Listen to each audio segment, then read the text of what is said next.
క్రీస్తు నాథుని యందు ప్రియమైన దైవ బిడ్డలారా, ఈనాడు మనమందరము తపస్కాల 2వ ఆదివారాన్ని కొనియాడుతూ ఉన్నాము. పోయిన వారము మనమందరము క్రీస్తు పొందినటువంటి శ్రమలను ధ్యానించి ఉన్నాము. ఈరోజు మనమందరము క్రీస్తు మన ముందు ఉంచుతున్నటువంటి మహిమను, తన ప్రత్యేకతను, తన యొక్క దివ్య రూపధారణను మన ముందు ఉంచుతూ ఉన్నారు. క్రీస్తు ప్రభు యొక్క దివ్య రూపధారణను జరుపుకుంటున్నటువంటి సమయంలో ఈ 2వ ఆదివారం రోజున దేవుడు మనకిస్తున్నటువంటి సందేశము 3 విషయాలలో గమనించుకుందాం. మొదటిగా చూసినట్లయితే పేతురు గారు, యేసు ప్రభు పేతురు గారిని అడుగుతూ ఉన్నారు, ప్రజలు నా గురించి ఏమనుకుంటున్నారు అన్నప్పుడు కొందరు హేలియానియు, కొందరు ఇర్మియానియు, లేకపోతే ప్రవక్తలలో ఒకరనియు అని అనుకుంటున్నారన్నప్పుడు యేసు ప్రభు పేతురుని అడుగుతూ ఉన్నారు, మీరు నా గురించి ఏమనుకుంటున్నారు అని అడిగినప్పుడు పేతురు గారు, నీవు క్రీస్తువు అని సమాధానము ఇవ్వగలిగి ఉన్నారు. ప్రియమైన దైవ బిడ్డలారా, ఇక్కడ మనమందరం ఒక విషయం గమనించాలి. పేతురు గారు నీవు క్రీస్తువు అని చెప్పి యేసు ప్రభువుని, ఆయన ఎవరు అని ఆయనను గ్రహించి ఉన్నారు. యేసు ప్రభు యొక్క ఉనికిని గ్రహించి ఉన్నారు. ఎప్పుడైతే పేతురు గారు నీవు క్రీస్తువు అని సమాధానం ఇచ్చారో అప్పుడు యేసు ప్రభు మరలా ఒక అడుగు ముందుకు వేస్తూ, నీవు క్రీస్తు అంటున్నావు, కానీ నేను మనుష్య కుమారుడు లోకములో పెద్దల చేతను ధర్మశాస్త్ర బోధకుల చేతను నిందింపబడి అవమానింపబడి ఒక దోషిగాను శ్రమలు అనుభవిస్తూ మరణించాలి, మరణించిన తర్వాత పునరుత్థానము అగుట అగత్యము అని చెప్పి క్రీస్తు ప్రభు పేతురు గారికి తెలియజేస్తూ ఉన్నారు. అంటే రెండో విషయంలో క్రీస్తు ప్రభు మనందరకు, క్రీస్తు ప్రభు పొందుకునేటువంటి శ్రమలను మన ముందు ఉంచుతూ ఉన్నారు. అంటే ప్రతి శ్రమ వెనుక క్రీస్తు ప్రభు యొక్క మహిమను పొందుకుంటున్నాము. ప్రతి త్యాగములోనూ పరిత్యాగములోనూ క్రీస్తు ప్రభు యొక్క మహిమను మనమందరము పొందుకుంటున్నాము. దేవుని యొక్క మహిమను మనం అనుభవించాలి. దేవుని యొక్క మహిమను మనం పొందుకోవాలి అంటే మనమందరము కూడా క్రీస్తు శ్రమలలో పాలు పంచుకోవాలి.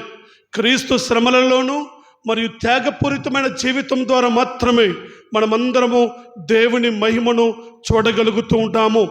అందుకనే దేవుని మహిమ ఈ విధంగా ఉంటుంది అని తెలియజేయటం కోసము క్రీస్తు ప్రభు ఈనాటి సువిశేష పట్టణంలో పేతురు, యాకోబు, యోహానులను ఉన్నత పర్వతమైనటువంటి తాబోరు పర్వతం మీదకు తీసుకొని పోయి దివ్య రూపధారణ కాంచుతూ ఉన్నారు. తన ప్రత్యేకతను, తన యొక్క ఉనికిని దేవుడు ఆ 3 శిష్యుల మధ్యలో, అపోస్తల మధ్యలో దివ్య రూపధారణము పొందుతూ ఉన్నారు. ఈ దివ్య రూపధారణ మనం చూసినట్లయితే మొదటిగా నిర్గమకాండము 25వ అధ్యాయము 1వ వచనంలో ఈ విధంగా ఉంటూ ఉంది. యావే మోషేతో, నీవు నీతో పాటు అహరోను, నాదీబు, అబీమును ముగ్గురుని తీసుకొని సినాయి కొండ మీదకు రమ్మని, సినాయి పర్వతం మీదకు రమ్మని దేవుడు పలికి ఉన్నాడు. ఈనాడు అదే రీతిగా యేసు ప్రభు పేతురు, యాకోబు, యోహానులను తీసుకొని తాబోరు పర్వతం మీదకు పోతూ ఉన్నారు. ఆనాడు సినాయి కొండ మీద మోషే మరియు 3 సమక్షంలోను యావే దేవుడు తన యొక్క ప్రత్యక్షతను, తన యొక్క ఉనికిని, దేవుని యొక్క దర్శనాన్ని వారు 3 ముందు దర్శనమిచ్చి ఉన్నారు. ఈనాడు తాబోరు పర్వతం మీద క్రీస్తు ప్రభు దివ్య రూపధారణ కాంచుతూ ఉన్నాడు.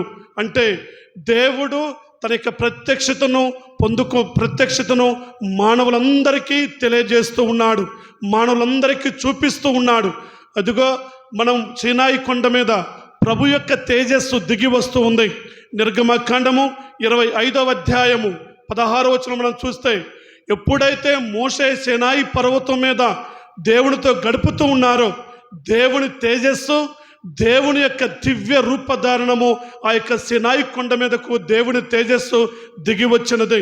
అదే రీతిగా తాబోరు పర్వతం మీద యేసు ప్రభు పేతురు, యాకోబు, యోహానులు తీసుకొని పోయినప్పుడు అదే ప్రత్యక్షత అదే దివ్య రూపధారణము ప్రభు తన శిష్యుల మధ్యలో ఇస్తూ ఉన్నారు. ఈ దివ్య రూపధారణ కాంచినప్పుడు శిష్యులు మోషేను మరియు ఏలియా ప్రవక్తలను యేసు ప్రభుతో మాట్లాడటము చూస్తూ ఉన్నారు. అంటే మోషే ఒక గొప్ప ప్రవక్త, తన ప్రజలకు ఒక నాయకుడు. ఏలియా ప్రవక్త ఒక గొప్ప ప్రవక్త. ప్రవక్తలంతటి గొప్ప ప్రవక్త అంటే దేవుని యొక్క మహిమను 450 మంది బాలు ప్రవక్తల మధ్యలోనూ తన దేవుని యొక్క ఉనికిని ప్రకటించినటువంటి వారు ఈ యొక్క ఏలియా ప్రవక్త. ఈ ఇరువురు మరణించారు. వారి యొక్క మరణము ఒక విధంగా ఉంటూ ఉంది. ఒకరేమో పరలోకానికి కొనిపోబడ్డారు, ఒకరేమో దేవదూతల సాంగత్యంలో సమాధి లేకుండానే ఉంటూ ఉన్నారు.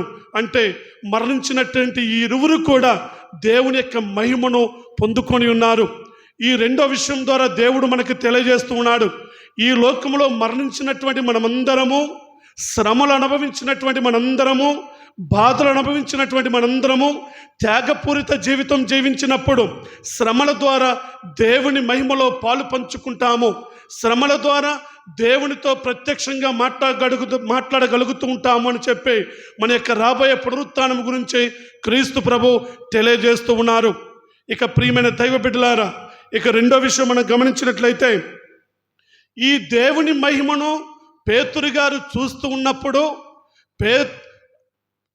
ఏలియా మోషేలు యేసు ప్రభుతో మాట్లాడుతున్నప్పుడు పేతురు గారు దాన్ని గమనించి మనం ఇక్కడే ఉండటం మంచిది అన్నటువంటి విషయాన్ని యేసు ప్రభుకి తెలియజేస్తూ ఉన్నారు. కానీ ఆ ఇరువురు మోషే ఏలియాలు మాట్లాడిన తర్వాత కొద్దిసేపటికి ఇద్దరు కూడా విడిపోయి తర్వాత యేసు ప్రభు ఒక్కడే కిందకి దిగి వస్తూ ఉన్నారు. పేతురు గారు ఆ ఏలియాను మోషేను చూడలేదు, ఒక యేసు ప్రభువుని మాత్రమే చూడగలిగి ఉన్నారు. అంటే యేసు ప్రభు వారిని వీడిపోయారు. ప్రియమైన దైవ బిడ్డలారా, ఇక్కడ మనం గ్రహించవలసినటువంటి రెండో విషయము, మనతో ఎవరు రారు, మనతో కొద్ది కాలం మాత్రమే మనతో ఉంటారు. మన అవసరాల్లో తీర్చడానికి కొంతమంది మాత్రమే వస్తారు. మన అనుకున్నటువంటి వాళ్ళు, నాది అనుకున్నటువంటిది, నీ ఆస్తి, నీ సంపద, నీ యొక్క పేరు, నీ యొక్క ప్రతిష్టలు ఏమీ నీతో రావు. ఆనాడు దివ్య రూపధారణ కాంచిన తర్వాత ఆ ఇరువురు వెళ్ళిపోయి ఉన్నారు. కానీ క్రీస్తు ప్రభు మరలా మానవ జీవితం జీవించడానికి కొండ దిగి కిందకి వస్తూ ఉన్నారు. అదే రీతిగా నీతో ఉండేటటువంటి వారు, నువ్వు సంపాదించుకుని ఏమీ నీతో రావు, నువ్వు కలిగి ఉన్న ఏమీ నీతో రావు, కానీ నీతో ఉండేటటువంటిది వారు మాత్రమే, ఒక యేసు ప్రభు మాత్రమే. అందుకనే ప్రభు అంటున్నాడు, నేను ఉన్నవాడును, నీతో ఉండేవాడును, నీ శ్రమల్లో పాలు పంచుకునేవాడును, నీకు స్వస్థతనిచ్చేవాడును, నిన్ను ఆదుకునేవాడును, నిన్ను బలపరిచేవాడును అని చెప్పి క్రీస్తు ప్రభు అంటున్నారు. అందుకనే ప్రియమైన దైవ బిడ్డలారా, రెండో విషయముగా మనం అనుకున్నది మనతో పాటు రాదు, కానీ మనం అనుకున్న వాళ్ళు మనతో పాటు రారు. ఒక్క ప్రభువు మాత్రమే ఎల్లప్పుడూ మనతో ఉంటారు. అందుకని ఈ లోకంలో క్రీస్తు శిష్యులుగాను, క్రీస్తుని అనుభవిస్తున్నటువంటి బిడ్డలుగాను జీవిస్తున్న మనమందరము కూడా క్రీస్తు ప్రభువుని కలిగి క్రీస్తు ప్రభువుతోనే మన జీవితాలను కొనసాగించాలి. ఇక మూడవదిగా మనం చూసినట్లయితే, క్రీస్తు ప్రభువు దివ్య రూపధారణ కాంచి కిందకి వచ్చిన తర్వాత పేతురు గారితో అంటున్నాడు, ఈ దివ్య రూపధారణము గురించి ఎవరితో చెప్పరాదు, ఎవరితో బయలుపరచరాదు. ఉత్థానమైన తర్వాత మాత్రమే ఈ మహిమను మీరు ఇతరులకు ప్రకటించండి అని చెప్పి యేసు ప్రభు తన యొక్క శిష్యులైనటువంటి పేతురు గారితో చెబుతూ ఉన్నారు.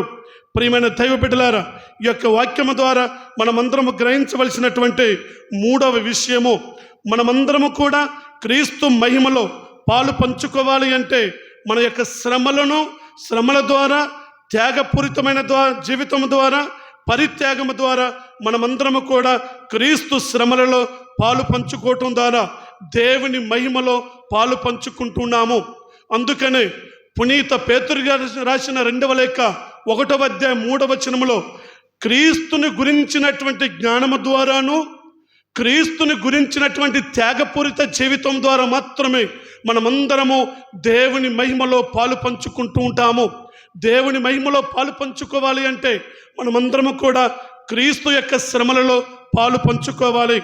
ఇక మూడవదిగా మనం చూస్తూ ఉంటాము, క్రీస్తు ప్రభు కొండ దిగి కిందకి వచ్చిన తర్వాత వారందరూ కూడా కిందకి వచ్చిన తర్వాత ఆ ప్రభు ఒక్కడే మిగిలిపోతూ ఉన్నారు. అదే మనం చూసినట్లయితే ఇంకొక సన్నివేశాన్ని, క్రీస్తు ప్రభువు గెత్సెమనే తోటకు పోతున్నటువంటి సమయంలో పేతురు, యాకోబు, యోహానులు తీసుకొని పోయి ఉన్నారు. అక్కడ క్రీస్తు ప్రభు పడుతున్నటువంటి శ్రమలను, క్రీస్తు ప్రభు పడుతున్నటువంటి బాధలను కనులారా గాంచినటువంటి పేతురు, యాకోబు, యోహానులు దివ్య రూపధారణము పొందుతేమో ప్రభు యొక్క తేజస్సును చూశారు. కానీ గెత్సెమనే తోటలో క్రీస్తు శ్రమలను పొందుతున్నటువంటి సమయంలో ఆ ముగ్గురు శిష్యులు నిద్రపోతూ ఉన్నారు. ప్రియమైన దైవ బిడ్డలారా, మనము కనులారా ప్రభు యొక్క తేజస్సును చూడగలగాలి. ప్రభు యొక్క ఉన్నతమైనటువంటి స్థితిని మన జీవితంలో అనుభవించగలుగుతూ ఉండాలి. మనం దేవుని యొక్క స్థితిని, దేవుని యొక్క మహిమను మనం చూడాలి అంటే మనకు వచ్చేటటువంటి నిత్య శోధనలో మనమందరము శోధనలను జయించగలగాలి. అందుకనే ఈనాటి దివ్య బలి పూజలో ప్రార్థిద్దాం. మొదటిగా మనమందరం క్రీస్తును అనుభవించినటువంటి బిడ్డలుగాను, రెండవదిగా క్రీస్తు శ్రమల్లో పాలు పంచుకొని దేవుని మహిమను పొందుకున్నటువంటి బిడ్డలుగాను, మూడవదిగా మనమందరము మన జీవితాన్ని ముగించిన తర్వాత క్రీస్తు దివ్య రూపధారణ పొందినప్పుడు మోషే, ఏలియాలు ఏ విధంగా మాట్లాడి ఉన్నారో రేపు రాబోయే కాలంలో మన తదనంతరము కూడా పరలోకంలో ప్రవేశించి మనమందరము క్రీస్తుతో పాటు క్రీస్తు రూపాంతరము ఏ విధంగా చెంది ఉన్నారో క్రీస్తు మహిమగల శరీరాన్ని మనమందరం పొందుకొని పరలోకంలో జీవించగలుగుతాము. అందుకని ఈనాటి దివ్య బలి పూజలో క్రీస్తు యొక్క శ్రమలను అనుభవిస్తూ, ఈ తపస్కాలంలో క్రీస్తు ప్రభు యొక్క శ్రమలను ధ్యానిస్తున్నటువంటి మనం క్రీస్తు శ్రమల్లో పాలు పంచుకొని త్యాగపూరితమైనటువంటి జీవితం ద్వారా మన జీవితాలను జీవిద్దాం. దేవుని యొక్క మహిమను ఉత్థాన పండగ రోజున దేవుని యొక్క మహిమను మనమందరము కనులారా చూడగలుగుదాం. దేవుడు మీ అందరిని ఆశీర్వదించి కాపాడుదురుగాక. ఆమేన్.